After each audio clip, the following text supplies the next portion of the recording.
अग्निपथ पे भर्ती के लिए सेना का नोटिफिकेशन जारी। अगले महीने से अग्निवीरों की भर्ती के लिए रजिस्ट्रेशन। जुलाई से अग्निपथ योजना के तहत भर्ती प्रक्रिया शुरू होगी। भारतीय सेना ने अपनी वेबसाइट पर जारी किया नोटिफिकेशन। अपनी वेबसाइट पर नोटिफिकेशन के जरिए ये आप देखिए लोगों के सामने यह अधिसूचना रख देने का काम किया गया है और अब बहुत जल्दी इस योजना के तहत रिक्रूटमेंट होंगे। हालांकि जिस तरीके से ये प्रोसीजर आगे बढ़ेगा उसमें भारत की सर्विस में आने वाले अग्निवीरों का पहला लॉट अगले साल तक सर्विस में आएगा, क्योंकि इसके बाद एक प्रक्रिया है जिसके तहत गुजरने के बाद ये अग्निवीर सेना में सर्विस देंगे। आशीष सिंह हमारे डिफेंस एडिटर हमारे साथ इस चर्चा के लिए जुड़ रहे हैं, इस पर ब्यौरा देने के लिए जुड़ रहे हैं। आशीष, अभी अधिसूचना सामने है। दूसरे, आपने जब उनसे पूछा था तो कैटेगोरिकली चीफ ने ये कहा था कि 2023 में ही ये अग्निवीर सर्विस के लिए सामने आएंगे।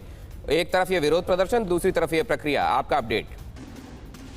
देखिए, अगले 10 से 12 दिनों में तीनों सेनाएं अपनी तरफ से अग्निपथ और अग्निवीरों को इंडक्ट करने का रिक्रूटमेंट जो प्रोसीजर है वो शुरू कर देंगी।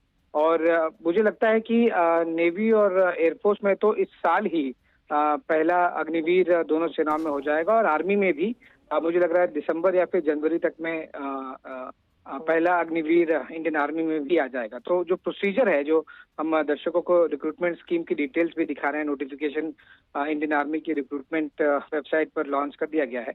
वहाँ उसके जरिए ये क्लियर हो जाता है कि अब रोल बैक वगैरह ये ऑप्शन एग्जिस्ट ही नहीं करता है। जो स्कीम है उससे रोल आउट किया जा चुका है और अब प्रोसीजर शुरू हो गया है। तो प्रोटेस्ट जो हो रहे हैं उन्हें भी अब अग्निपथ स्कीम के तहत तैयारी करने के अलावा मुझे लगता नहीं कि अब कोई खास ऑप्शन बचे हैं। आशीष सिंह जिस बात पर जोर दे रहे हैं वो ये दे रहे हैं कि सरकार की तरफ से ये मैसेज कैटेगोरिकली इसके जरिए भेजा गया है कि we are going ahead with our plans and there is no possibility of a roll back. Roll back नहीं होगा, इससे कदम पीछे नहीं खींचे जाएंगे। ये बात स्पष्ट कर दी गई है। आशीष कुमार सिंह हमारे डिफेंस एडिटर इस बारे में लगातार निगाहें रख रहे हैं। उन्होंने अलग अलग चीफ से बात करके आपके लिए इसमें और क्लैरिटी लाने की कोशिश भी की है।